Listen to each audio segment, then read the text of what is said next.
জ্বালানি তেলের পরিস্থিতি নিয়ে জানাতে রাজধানীর বিজয় সরণি এলাকার পাম্প থেকে যুক্ত হচ্ছেন সহকর্মী ফরহাদুজ্জামান। ফরহাদ, এই মুহূর্তে কি পরিস্থিতি দেখছেন জানতে চাই, আপনার মাধ্যমে দেখতেও চাই। আপনি জানেন যে ইরান আমেরিকা সহ যে দেশগুলোর যুদ্ধের মধ্যেই কিন্তু জ্বালানি তেলের একটা সংকটের কথা বলা হয়েছিল। তারপর থেকেই কিন্তু দেশের প্রতিটি পাম্পে এই নিয়ে ব্যাপক সংকট এবং অনেকের অভিযোগ রয়েছে। আমরা এই মুহূর্তে রয়েছি ট্রাস্ট ফিলিং স্টেশনে। রাজধানীর বিভিন্ন তেলের পাম্প আমরা ঘুরে দেখেছি, অনেক পাম্প বন্ধ রয়েছে, কোনো পাম্পে তেল দেওয়া হচ্ছে, বেশিরভাগ পাম্পেই তেল দেওয়া হচ্ছে না। এবং আমরা দেখেছি মহাখালী বাস টার্মিনাল থেকে ওইদিকে আমতলী থেকে এই পর্যন্ত কিন্তু মোটরসাইকেল সহ গাড়ির দীর্ঘ লাইন।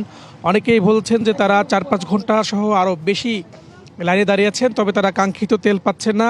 তেল নিয়ে কারচুপির অভিযোগের কথাও বলেছেন, কারণ কেউ কেউ বলছেন যে দীর্ঘক্ষণ লাইনে থাকার পরেও তারা আগাতে পারছেন না, এখান থেকে তারা অন্যভাবে কেউ কেউ তেল নিয়ে যাচ্ছেন, সেই অভিযোগগুলো কিন্তু তারা করেছেন। আপনি দেখতে পাচ্ছেন দীর্ঘ লাইন, কোথাও কোথাও তেল পাচ্ছে, অনেকেই তেল পাচ্ছে না। কেন তেল পাচ্ছে না সেই বিষয়েও বলেছেন। আমরা আজকে বেশ কিছু নিউজও কিন্তু দেখিয়েছি, ঢাকা সহ বিশেষ করে ঢাকার বাইরে যে পাম্পগুলোতে রয়েছে সেখানে কিন্তু বিভিন্ন জায়গায় অনেকেই তেল মজুত করছেন। সেই মজুতকৃত তেল কিন্তু আইনশৃঙ্খলা বাহিনী সহ প্রশাসনের পক্ষ থেকে অনেক তেল উদ্ধার করা হচ্ছে। আর তবে সরকারের পক্ষ থেকে বারবারই বলা হচ্ছিল তেলের কিন্তু যে পরিমাণ মজুদ রয়েছে সেটাতে কিন্তু হবে। অনেকেই বারবার তেলের লাইনে এসে দাঁড়িয়ে তেল নেওয়ার ফলশ্রুতিতে কিন্তু অনেক জায়গাতে এই সমস্যাগুলো তৈরি হয়েছে। এবং আজকে কিন্তু কিছুক্ষণ আগে মন্ত্রিপরিষদের একটা বৈঠক শেষ হল, সেই বৈঠকের পরে কিন্তু বেশ কিছু নির্দেশনা দেওয়া হয়েছে। 200-র বেশি সার্ভিস ও ফিচারে লেনদেনের সব বিকাশ অ্যাপে সম্ভব।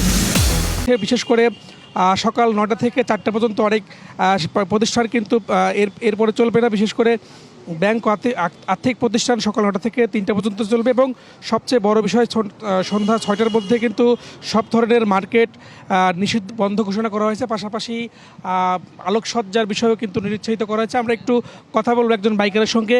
একটু বলবেন যে আপনি এখানে কতক্ষণ দাঁড়িয়ে আছেন, তেল পাওয়ার বিষয়ে কোনো আশা আছে কিনা? আচ্ছা, আমরা এখনও আশাবাদী, যেহেতু আমরা অন্যান্য পাম্পের তুলনায় এই পাম্পটাকে যথেষ্ট ট্রাস্ট করি। এনারা আসলে অন্যান্য পাম্পের মতো না।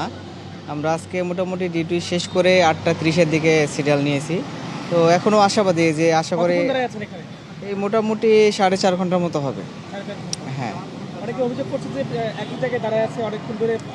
না বিষয়টা এরকম না, সিরিয়ালটা একটু স্লো হলেও আগাচ্ছে। যে আমরা কথা বলছিলাম একদম মোটরসাইকেল আরোহীর সঙ্গে, তিনি কিন্তু বলছিলেন যে 4.5 ঘন্টা তিনি দাঁড়িয়ে আছেন, এখনও পাম্পের কাছাকাছি পর্যন্ত পৌঁছাতে পারেনি। এই অভিযোগগুলো অনেকেরই, তবে বেশিরভাগ পাম্পগুলোতে তেল না দেওয়ায় কিন্তু এই পাম্পটাতে যেহেতু তেল দিচ্ছে এখানের দীর্ঘ লাইন রয়েছে। তো এখন পর্যন্ত আমার কাছে রাতে এই ছিল সর্বশেষ তথ্য। মেদওয়ান, দেখতে পেলাম যে গাড়ির দীর্ঘ সারি। ধন্যবাদ আপনাকে ফরহাদুজ্জামান।